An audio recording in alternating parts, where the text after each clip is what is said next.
হরে কৃষ্ণ।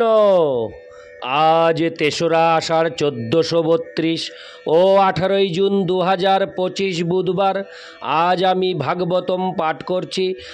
আমি পাঠ করছি ভাগবতমের চতুর্থ স্কন্দ প্রথম ভাগ ১৪দশ অধ্যায় বেন রাজার কাহিনীর শ্লোক ১১ থেকে ১৬।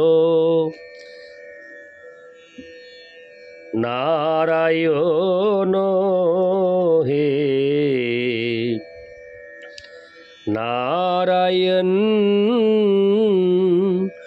ভবভয় হরণম নারায়ণ। শ্লোক ১১।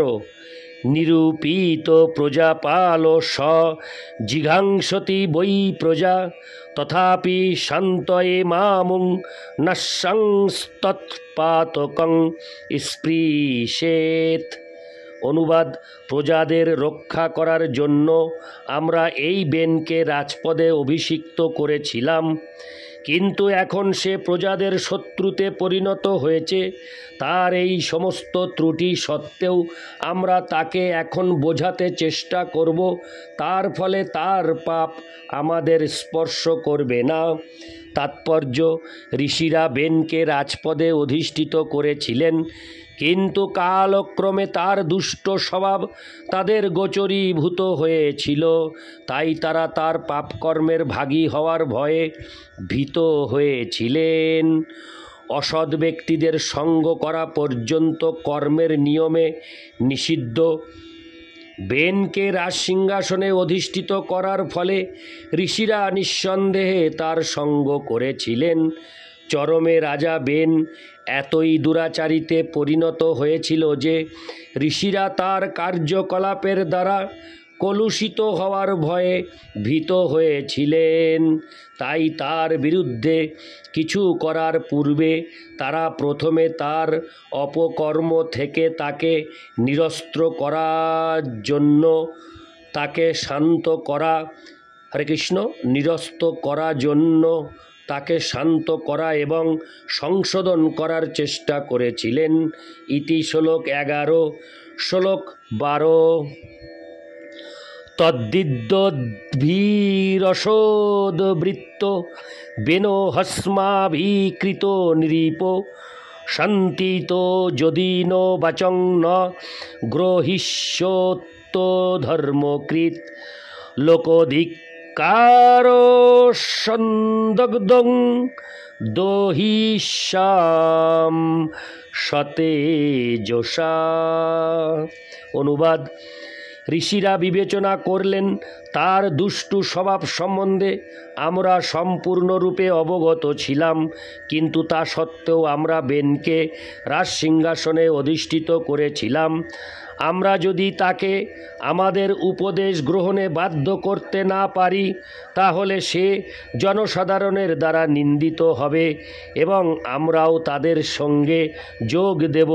এভাবে হরে কৃষ্ণ এইভাবে আমাদের তেজের দ্বারা তাকে ভস্মীভূত করব। তাৎপর্য: সাধুরা রাজনৈতিক ব্যাপারে আগ্রহী নন, তবুও তারা সর্বদাই জনসাধারণের মঙ্গলের কথা চিন্তা করে থাকেন। তার ফলে কখনো কখনো তাদের রাজনৈতিক ক্ষেত্রে নেমে আসতে হয় এবং বিপদগামী সরকার বা রাজপরিবারকে সংশোধন করার জন্য উপযুক্ত ব্যবস্থা গ্রহণ করতে হয়। কিন্তু কলিযুগে সাধুরা পূর্বের মতো শক্তিশালী নন। পুরাকালে সাধুরা তাদের আধ্যাত্মিক শক্তির দ্বারা পাপীদের ভস্মীভূত করতে পারতেন, কিন্তু কলিযুগের প্রভাবে সাধুদের এখন আর সেই রকম শক্তি নেই। ব্রাহ্মণদের প্রকৃতপক্ষে পশুমেধ যজ্ঞ করার ক্ষমতা নেই। যে যজ্ঞে যজ্ঞাগ্নিতে পশুদের উৎসর্গ করা হতো নতুন জীবন দান করার জন্য, এই পরিস্থিতিতে সক্রিয়ভাবে রাজনীতিতে অংশগ্রহণ করার পরিবর্তে সাধুদের হরে কৃষ্ণ মহামন্ত্র কীর্তন করা উচিত। শ্রী চৈতন্য মহাপ্রভুর কৃপায় এই হরে কৃষ্ণ মহামন্ত্র কীর্তনের ফলে রাজনৈতিক জটিলতায় বিজড়িত না হলেও জনসাধারণ সর্বপ্রকার লাভ প্রাপ্ত হতে পারে। ইতি শ্লোক 12। শ্লোক 13। এবো মধ্যবসায়ৈনং মুনয় গুণমন্নব উপব্রজ্যাব্রুবন বেনং শান্ত ইত্যা চ সামভি। অনুবাদ: এইভাবে সংকল্প করে ঋষিরা তাদের ক্রোধ সংগোপন পূর্বক বেন রাজার কাছে গিয়েছিলেন এবং তাকে মধুর বাক্যে সান্ত্বনা দিয়ে এই কথাগুলি বলেছিলেন। ইতি শ্লোক 13। শ্লোক 14। মুনয় উচু নৃপবর্জ্য নিবোধয়িতোদ্যত্তে বিজ্ঞাপয়াম্ভো আয়ু শ্রীবল কীর্তিনাং তব তাত বিবর্ধনম। অনুবাদ: মহর্ষিরা বললেন, হে রাজন, তোমাকে সৎ উপদেশ দেওয়ার জন্য আমরা এসেছি। দয়া করে গভীর মনোযোগ সহকারে তা শ্রবণ করো। তা করার ফলে তোমার আয়ু, ঐশ্বর্য, বীর্য এবং কীর্তি বৃদ্ধি পাবে। তাৎপর্য: বৈদিক সভ্যতা অনুসারে সাধু এবং ঋষিরা রাজাকে উপদেশ দেন। তাদের উপদেশ গ্রহণের ফলে তারা অত্যন্ত ক্ষমতাশালী শাসকে পরিণত হতে পারেন এবং তাদের রাজ্যে সকলেই সুখ, শান্তি এবং সমৃদ্ধি লাভ করতে পারে। মহান রাজারা অত্যন্ত নিষ্ঠা সহকারে মহাত্মাদের উপদেশ গ্রহণ করতেন। রাজারা পরাশর, ব্যাসদেব, নারদ, দেবল, অসিত প্রমুখ মহর্ষিদের উপদেশ গ্রহণ করতেন। অর্থাৎ তারা প্রথমে মহাত্মাদের প্রাধান্য স্বীকার করতেন এবং তারপর তাদের রাজকীয় দায়িত্ব সম্পাদন করতেন। দুর্ভাগ্যবশত কলিযুগে রাষ্ট্রনেতারা সাধুদের উপদেশ অনুসরণ করে না। তাই জনসাধারণ এবং রাষ্ট্রনেতা কেউই সুখী নয়। তাদের আয়ু অল্প হয়ে গেছে এবং প্রায় সকলেই দুর্দশাগ্রস্ত এবং দৈহিক ও আধ্যাত্মিক শক্তিরহিত। এই গণতন্ত্রের যুগে নাগরিকেরা যদি সুখ ও সমৃদ্ধি লাভ করতে চায়, তাহলে সাধুদের প্রতি শ্রদ্ধাহীন মূর্খদের ভোট দিয়ে নেতৃত্বে বরণ করা তাদের উচিত নয়। ইতি শ্লোক 14। শ্লোক 15। ধর্ম আচরিত পুংসাং বাংখন কায় বুদ্ধিভি লোকান। হরে কৃষ্ণ। শ্লোক 15 আমি আবার প্রথম থেকে পাঠ করছি। হরে কৃষ্ণ। ধর্ম আচরিত পুংসাং বাঙ্গন। হরে কৃষ্ণ। বাংনন কায় বুদ্ধিভি লোকানো বিশোকানো বিতরত্তথানন্তমসঙ্গিনাম। শ্লোক 15 আমি আরও একবার পাঠ করছি। হরে কৃষ্ণ।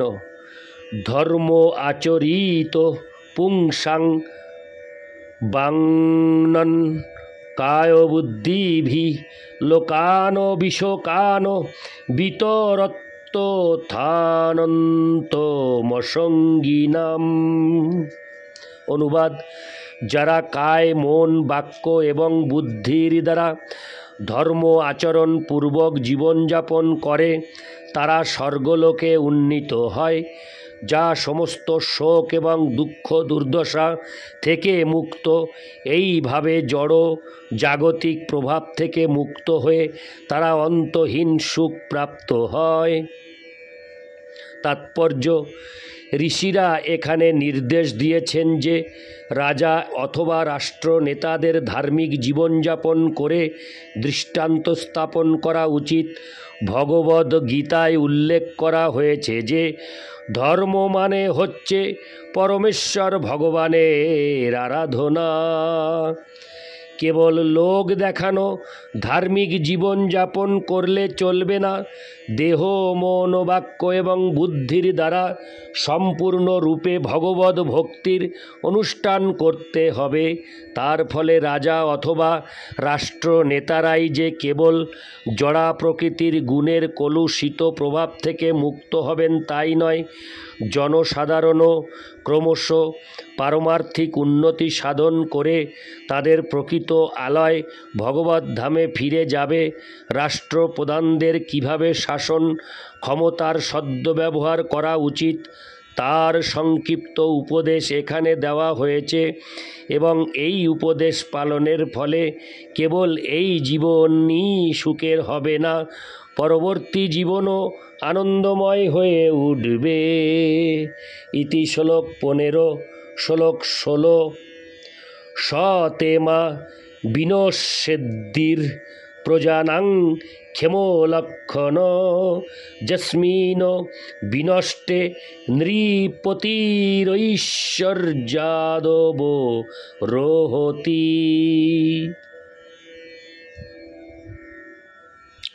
অনুবাদ: ঋষিরা বললেন, হে বীর, সেই হেতু জনসাধারণের পারমার্থিক জীবন নষ্ট করার নিমিত্ত হওয়া তোমার উচিত নয়। যদি তোমার কার্যকলাপের ফলে তাদের পারমার্থিক জীবন বিনষ্ট হয়, তাহলে তুমি অবশ্যই তোমার ঐশ্বর্য এবং রাজপদ থেকে পতিত হবে। তাৎপর্য: পূর্বে বিশ্বের প্রায় সর্বত্রই রাজতন্ত্র প্রচলিত ছিল, কিন্তু ধীরে ধীরে রাজারা আদর্শ ধর্ম জীবন থেকে ভগবদ্গীন ইন্দ্রিয় তৃপ্তির জীবনে অধঃপতিত হওয়ার ফলে আজ পৃথিবীর সর্বত্রই রাজতন্ত্র লুপ্ত হয়েছে। কিন্তু সরকারি পদে অধিষ্ঠিত ব্যক্তিরা যদি ধার্মিক না হয় এবং মহাজনদের পদাঙ্ক অনুসরণ না করে, তাহলে কেবলমাত্র রাজতন্ত্রের পরিবর্তে গণতন্ত্রের প্রতিষ্ঠা করা হলেও তাতে কোনো লাভ হবে না। ইতি শ্লোক 16। নারায়ণ হে নারায়ণ ভবভয়হরণম নারায়ণ। হরে কৃষ্ণ।